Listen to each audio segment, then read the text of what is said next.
Hello and welcome back. My name is Dr. Christopher Gennari, and this is the Great Big History Podcast, World Civ 1, History 101, from Lucy to Leonardo. And in this episode, Episode 5, Settling Down, we're going to start to talk about our first settled peoples, people who stay in one place for generations. So when we left off with trauma. Central Asia was being cleared out of people who didn't domesticate horses and being dominated by those who did. If you domesticated horses, you had a strategic advantage. You could go from place to place faster. You could cover more acreage. You also had a tactical military advantage so that you could wipe out your competition. The effect was to push people who didn't domesticate horses into worse food zones, mountains, forests, and river valleys. So the people who dominated horses, who domesticated horses, are the big winners of the nomadic peoples. They won. They have better food. They have more wealth. They can destroy their competition. The only thing a horse nomad is worried about is another horse nomad. So what's the solution for the other people? They're traumatized. They've been pushed out of their traditional homes into these worse zones. The solution turned out to be the future, which was the domestication of plants. The control of plants to produce food that people can eat, which is food, and take a look at what we've done over time. Take a look at corn. If you're looking at the video, the wild corn is this very thin little stalk. Barely any kernels on it. Cultivated, domesticated corn is massive. It should fall over. And each kernel is gigantic. Wild wheat. Very thin. Barely anything to eat on it. Domesticated wheat? Bread wheat? Huge! This giant bowl at the top. We have completely changed how foods look and how foods act. How plants reproduce. So why would we do this? Because it's a massive increase in food supply. A tremendous increase in food supply. Estimated as much as 100 times per acre of food. This food supply created food security. For the first time, humans could have enough food to eat every day. With food security, more people lived. Less starvation. More children lived. So populations grew. People lived longer, people lived healthier.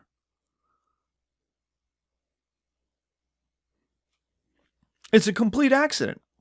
We didn't domesticate plants because we knew it was, hey, things are growing where we dumped seeds last year. What if we worked it a bit? What if we invested some time in this? Could we get even more? And the answer was yes. Turned out, yes. Turned out plants were willing to be domesticated by humans in order to reproduce. Yes. And humans figured out the best ways of getting plants to reproduce. A huge effect is that there's surplus. For the first time in human existence, there is surplus. There is more food than you could actually eat. This is the problem with all the people who will, throughout history, but even now when they publish their books about how great nomads were and how terrible settled civilization is that for the first time you had to have agriculture in order to have surplus. Without surplus, every day you were looking for food. You were always on the edge of starvation. If not day to day, certainly week to week. Because if you could gather enough fruit, enough roots, and enough meat that you had a surplus as a nomad, Well, there's another nomadic tribe that's starving who's going to attack you for that.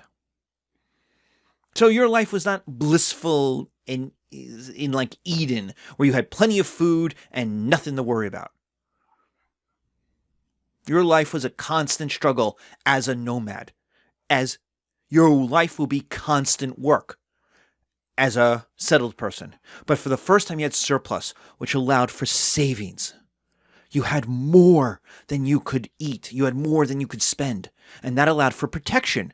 Because if you had a bad harvest, if locusts ate the food, you had savings you could rely on. You had something to back you up in bad times. But the surplus could also be saved. That's its point. But it also could be handed down, generation to generation. So that allowed increase of wealth over time. Surplus year to year. If I have $5,000 in surplus this year, and I have $5,000 in surplus next year, I now have $10,000. It compounds every year over time. Never touch the principal is the first rule of being rich. Right? Because the principal, the investment, will compound year after year after year after year. You live off the interest. What's the problem with this? Back-breaking labor. There are no machines. There are only a few tools. There are wood or maybe stone tools. It is overwhelmingly male, and it is back-breaking labor that you have to do every day. So you don't have time for a whole lot of other stuff in your life.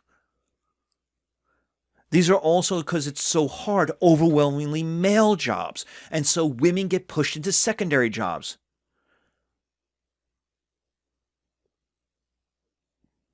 Gardening easier, fruits and vegetables.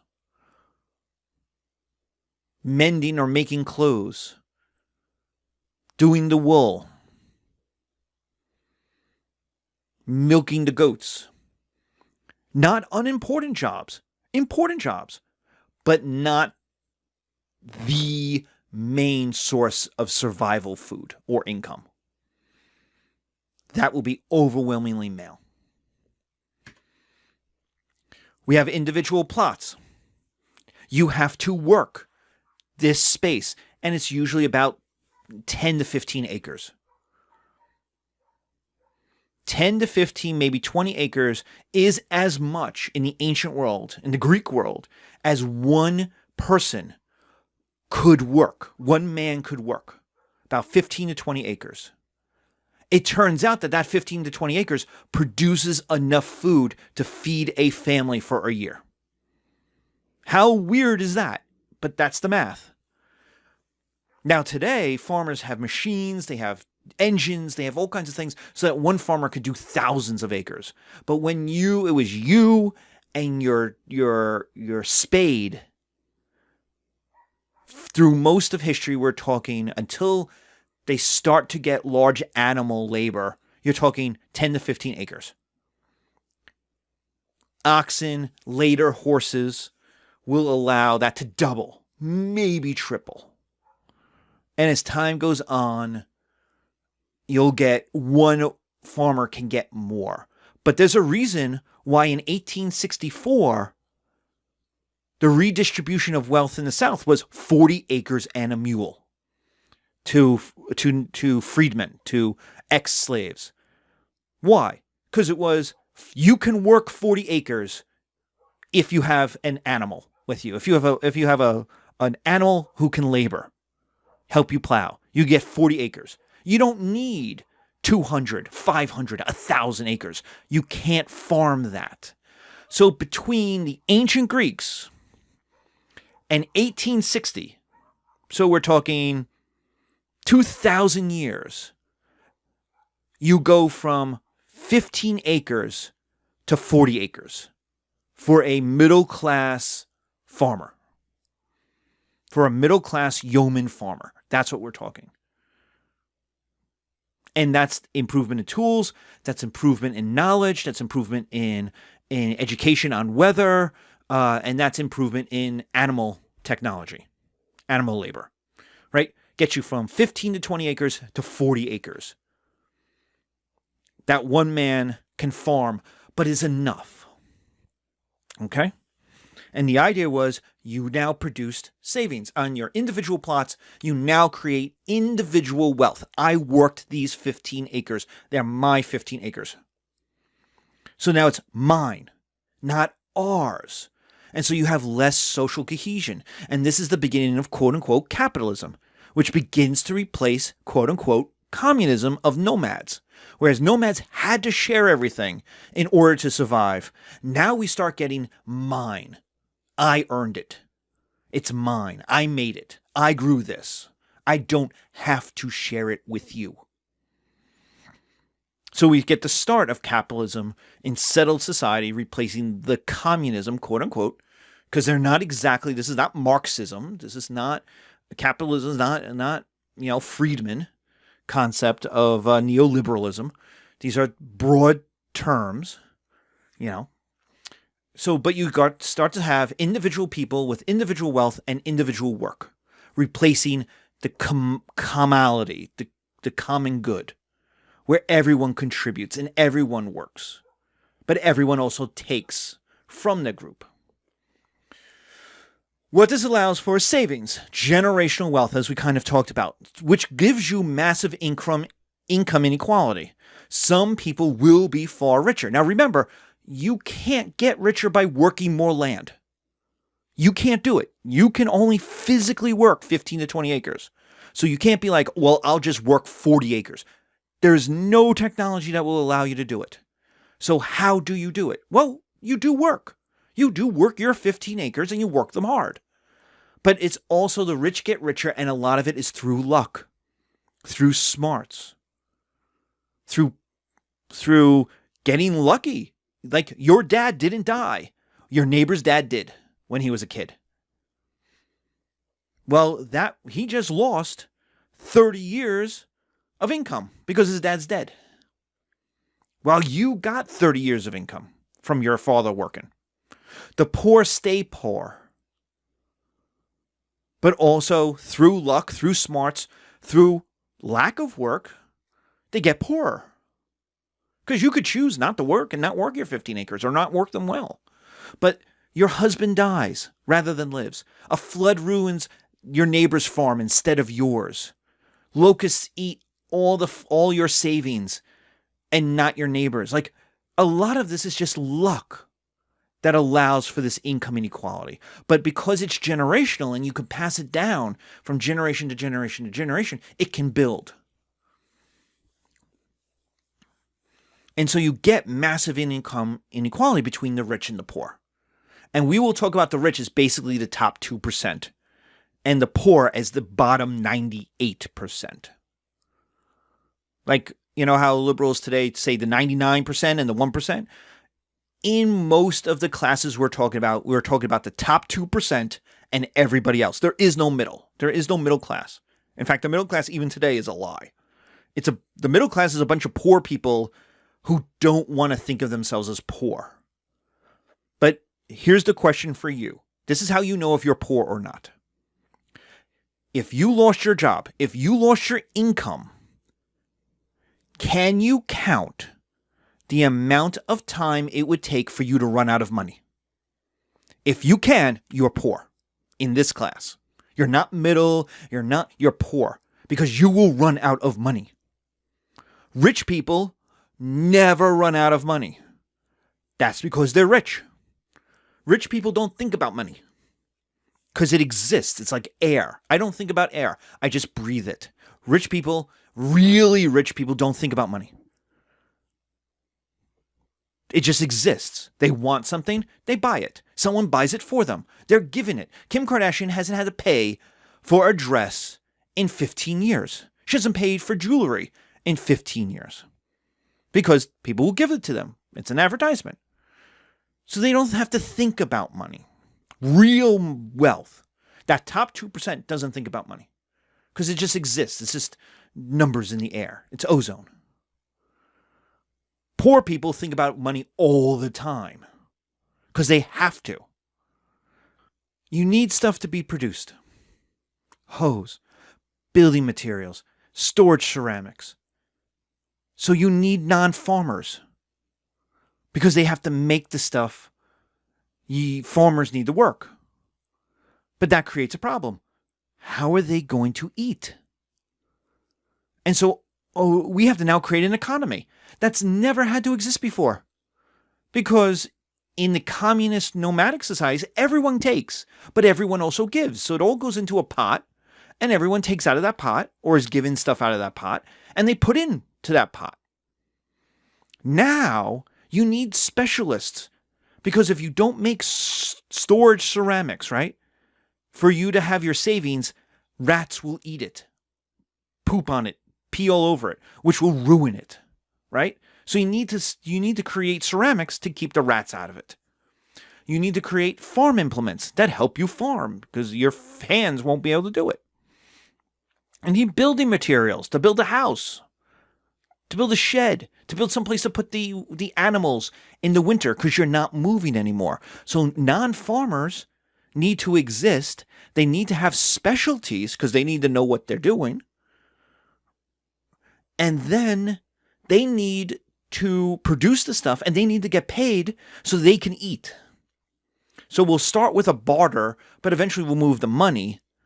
But the idea is we have to now create an economy, a way for individuals to buy and sell stuff to each other that they need.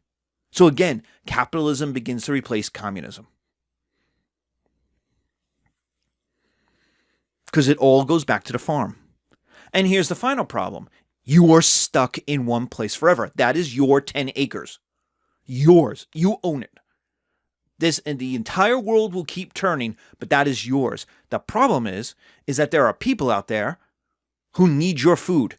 Nomads will find you. And they're tougher than you. And you go, well, but Professor, I'm in the river valley. Well, yeah, but they know where you are. And they know you have food. Because stories go from place to place to place. Did you hear the place near the river that has so much food? They never starve? Oh, really? We're starving now. So guess where we're going, everybody? Nomads will find you, and they are tougher than you. Is everyone happy with settling down? No! Women lose out to start with. Women lose. Why do women lose? Because they are physically not as strong as men. In a world without animals, with backbreaking labor, women get pushed aside. Why does that matter? So what? Why does it matter? Well, suddenly women lose their rights. Women are now dependent on men.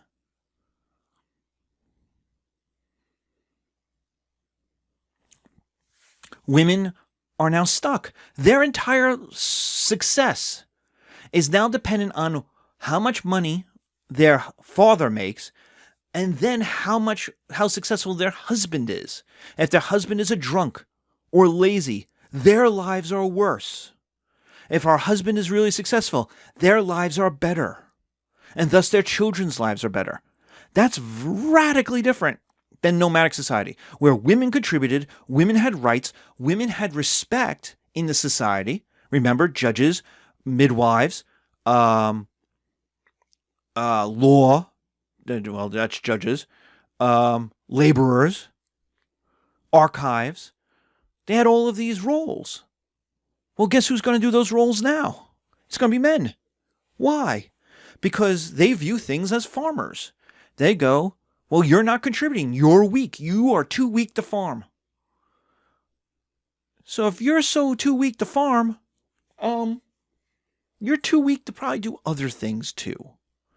And we're going to see this time and time again for women. Now, wait, Professor, what about the horses? Couldn't they help save women? Couldn't horses help the women offset their lack of strength by doing the work? No, because the horses, even if you domesticated the horses are too small. They're not strong enough to do the labor. And settled people, even if they had horse skills, will lose them. Horses need a lot of grass, and they need a prairie, and the river valleys don't provide enough grass. That's the problem. You simply could not have a farm big enough for the horses in the earliest days. That's even if you had the horse skills, and most of these people don't. So you couldn't domesticate the horses. The horses at this time that are domesticated are basically large ponies. They are not your Germanic war horses, your Clydesdales. At the moment, they're basically small ponies, which are very good on the steppes. Can't hook a plow up to them. So even the use of new technology wouldn't allow women to do more work. Now, let's talk about what images, if you're watching the video, we're looking at. There's a quote from Claire Short. Most of us women like men, it's just that we find them a constant disappointment. And the pictures I have are important because they're generic pictures. They're generic Shutterstock photos. But I went into stock photography and looked for disappointed woman. And what did I find? Women constantly being disappointed by men. And so there's a result in there. So your life is tied to the success of your husband. So how would you feel about life if your life was dependent on a man? You could look around the class and look at these guys. And you're like, oh, my success is tied to one of them. Not you, not your own smarts, not who you want to be, not your own desires, but to a man. And so you'd be disappointed too. And when you write disappointed women in the stock photography, up that comes is constantly women disappointed with men. Not with politics, not with economics, with men. So that tells you something about our society, what our society thinks of women, what our society thinks women are disappointed in, because the stock photography is being sold to companies for their advertising. So women lose out. They lose their rights. A lot of their rights. A lot of their independence. A lot of their individual futures. They end up as wives and daughters. Mothers and wives. Not workers. Not archivists. Not judges. Wife. Now, there's a lot of good things about being a wife. But independence is not one of them. Even people within the society, much less nomads and poorer societies, view settled societies as rich, fat, lazy, and decadent. Even people inside settled societies don't like being in settled societies. And that's true from Gilgamesh all the way to the Khmer Rouge. Gilgamesh character Enkidu is a noble savage born outside of civilization, outside the cities. And comes to the cities to comment on Gilgamesh's kingdom and be like, you guys are all weird. You're living in a city. Cambodia's Khmer Rouge committed a genocide, murdering city dwellers. That the real Cambodia was a rural Cambodia, which is exactly how Republicans have referred to America. Sarah Palin in 2008 talked about a real America. And that real America is rural, poorer, and non-college. She went to rural North Carolina and said, I am so glad to be in real America with real Americans. Why? Because Philly, New York, D.C., L.A. isn't, quote-unquote, real America. So there's a hatred of cities. There's a hatred of settled peoples from the beginning of their being settled peoples. In fact, it's, kind of in the Bible, right? You get kicked out of Eden. So Henry David Thoreau said, city life is millions of people being lonesome together. Jack Kerouac, nothing behind me, everything ahead of me, as is ever so on the road. Oh, and so many 20-somethings read that book and go, oh, I don't want to be in the suburbs, stuck at home with my mom. I'm going to go see America. In England, we called it the gap year, where you just traveled and you saw things because you did. Why would you stay home? Look at WALL-E, Pixar's WALL-E, right? It has all of the captains, pictures of each of the captains. What happens? They start out lean and thin, and they get fatter and heavier and fatter, and over time. WALL-E is an entire show about decadence and how bad it is, how lazy and rich and fat you get. Sigmund Freud had his book, his kind of last major book, Civilization and Its Discontents, in trying to explain why did the First World War happen. He writes about how there are people who want to burn down society. They're not happy in civilization. I've lived through it. You've lived through it. In 1988, when I was younger, there was the decline of Western civilization part 2. This was a movie, The Metal Years. And it was ironic. It was like, adults today just think heavy metal is going to destroy America, right? But in 2020, Ross Douthat, who has a column in the New York Times, wrote a serious book, The Decadent Society, How We Became Victims of Our Own Success. This is not new. These books come out all the effing time. Settled people have always been considered decadent by other peoples, and even people within the society. And nomads always look at settled peoples as rich, fat, and lazy. That you have to live a much harder life. You have to barely get by. You have to be subsistence. Nomads would always say, well, at least we're tougher than they are. They have more than us, but we're tougher than them. And that's what Ross Douthat is saying. That you playing video games all day has made you soft. Well, what's the alternative? Murdering my neighbor? What am I supposed to do? Not engage in capitalism? Well, what do I do if I don't engage in capitalism? I've got imperialism. I can conquer my neighbor's townhouse, I guess. I don't know. What am I supposed to do? Kill him and marry his wife? My wife would be very upset with that. Like, what is the alternative? And it's just like, live worse. But this is a bunch of rich people telling you to live worse. So how do I know? So there are problems in society that need solutions.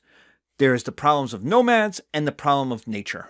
And that's what we're going to talk about the next episode. How to solve these problems. How to solve the problems of nomads who will come along one day and kill you. You cannot fight them. But also nature. Floods and droughts and too much snow and too much sun. What are you going to do about that? And that's what we're going to talk about next time. So thank you. Be safe. Take care.